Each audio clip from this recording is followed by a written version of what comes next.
দর্শক দেখুন, হরিয়ানার একটা রিপোর্ট। হরিয়ানা গুরুগ্রাম পুলিশ 10 জনকে ধরেছে যারা কিনা বাংলাদেশি অনুপ্রবেশকারী, এবং সেটা নিশ্চিত করেছে, এবং তাদের বাংলাদেশে পাঠানোর প্রসেসিং চলছে। তাহলে আমি একটা কথা বলতে চাই, এই বাংলা থেকে, পশ্চিমবঙ্গ থেকে আমাদের মুখ্যমন্ত্রী মমতা ব্যানার্জি বলে থাকেন যে বাঙালিদের হেনস্থা করা হচ্ছে। বাঙালিদের কেন ধরা হচ্ছে? বাংলায় কথা বলছে মানেই বাঙালি। বাংলায় কথা বললেই যে বাঙালি, বাংলাদেশের যারা আছে বা বাংলাদেশিরা কিন্তু বাংলায় কথা বলে, এবং পশ্চিমবঙ্গের মানুষ যারা আমরা আছি আমরাও বাংলাতে কথা বলি। এবং মুখ্যমন্ত্রী এটাই বলার চেষ্টা করেন যে বাংলায় কথা বলছে মানে তাদেরকে হেনস্থা করা হচ্ছে, বাংলায় কথা বলছে মানে পশ্চিমবঙ্গের বাঙালি, এই কথাটা বলার চেষ্টা করে বা এটা প্রমাণ করার চেষ্টা করে। কিন্তু এই যে যাদের 10 জনকে ধরা হয়েছে, এরা তো বাংলায় কথা বলে, এবং হরিয়ানা পুলিশ সেটা নিশ্চিত করেছে যে এরা 10 জন বাংলাদেশি, এবং তাদের বাংলাদেশ পুশব্যাক করার প্রসেসিং চালাচ্ছে হরিয়ানা পুলিশ। তাহলে এবার কি বলবেন মুখ্যমন্ত্রী? তাহলে এবার কি বলবেন যে না, ওরাও আমাদের এই পশ্চিমবঙ্গের বাঙালি, ভারতবর্ষের বাঙালি, ওদের কাছে সব ডকুমেন্টস আছে, ভারতবর্ষের ডকুমেন্টস আছে, অর্থাৎ পশ্চিমবঙ্গের সব ডকুমেন্টস আছে, ওরা পশ্চিমবঙ্গের বাঙালি, ওদেরকে যেন পাঠানো না হয়, এই কথা বলবেন? কারণ প্রমাণ করেছে, হরিয়ানা পুলিশ প্রমাণ করেছে যে এই 10 জন বাংলাদেশি বাঙালি। এবং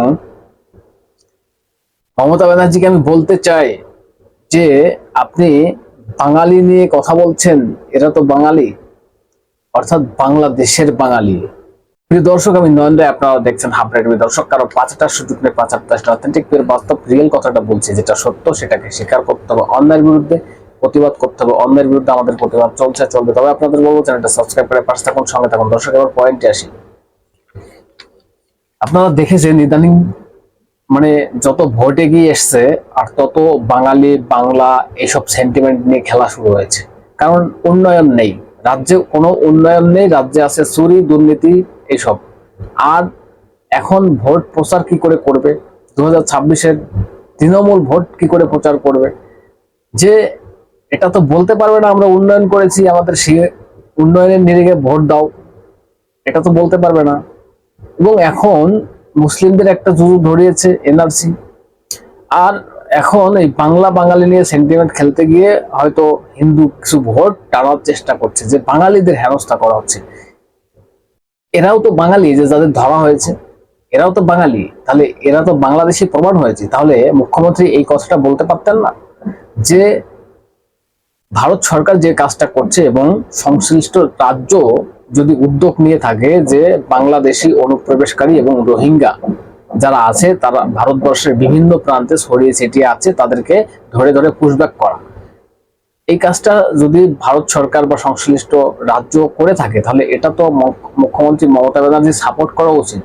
মুখ্যমন্ত্রী এটা বলা উচিত ছিল যে হ্যাঁ, ওকে, ঠিক আছে, আপনারা যে কাজটা করছেন, তাহলে বাংলার ছেলেমেয়েরা বা বাংলার কোনো নাগরিক যেন বা পশ্চিমবঙ্গের মানুষ যেন কোনো হেনস্থার ভিতরে না পড়ে। যদি কাউকে সন্দেহ হয়, আপনারা সেই ডকুমেন্টস গুলো আমাদের পাঠাবেন, আমরা ক্রস ভেরিফিকেশন করে আপনাদের জানিয়ে দেব যে এরা পশ্চিমবঙ্গের লোক বা ভারতীয় না বাংলাদেশি। এই কথাটা বললে তো ঝামেলাটা মিটে যায়।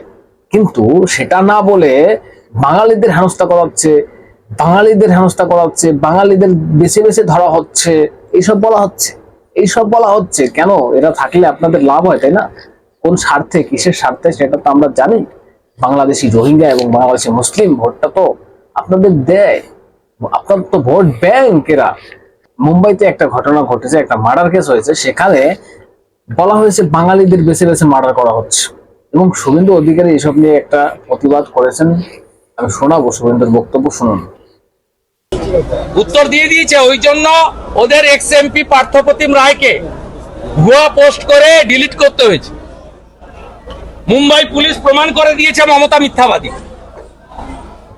আমি 15ই আগস্টের পরে এই কন্যা সুরক্ষার মতো রাস্তায় নামবো, রোহিঙ্গা মুক্ত, বাংলাদেশি মুসলমান অনুপ্রবেশ মুক্ত ডক্টর শ্যামা প্রসাদ মুখার্জির বাংলা চাই।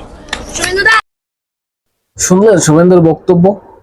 এসব নিয়ে প্রতিবাদ করলেন এবং বললেন 15ই আগস্টের পরে আমি রাস্তায় নামবো, বাংলাদেশি অনুপ্রবেশকারী বাংলাদেশি মুসলিম এবং রোহিঙ্গাদের তাড়ানোর জন্য তাদের ব্যবস্থা করব, আন্দোলন করব। এটা হওয়া উচিত। মুখ্যমন্ত্রী বাধা দেবে, তরপরাবে, ওদের জন্য দরদ দেখাবে, কাঁদবে, কারণ মুখ্যমন্ত্রীর ভোট ব্যাংক এগুলো।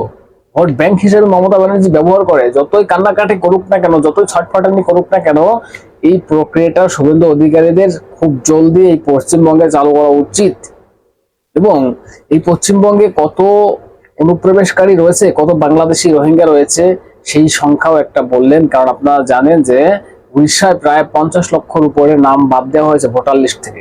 এবং এই পশ্চিমবঙ্গে কত, শুভেন্দু অধিকারীর মুখে একবার শুনুন। বিহারে যদি 50 লাখ বাদ যায়, এখানে 1,25,00,000 বাংলাদেশি মুসলমান আর রোহিঙ্গা বাদ যাবে।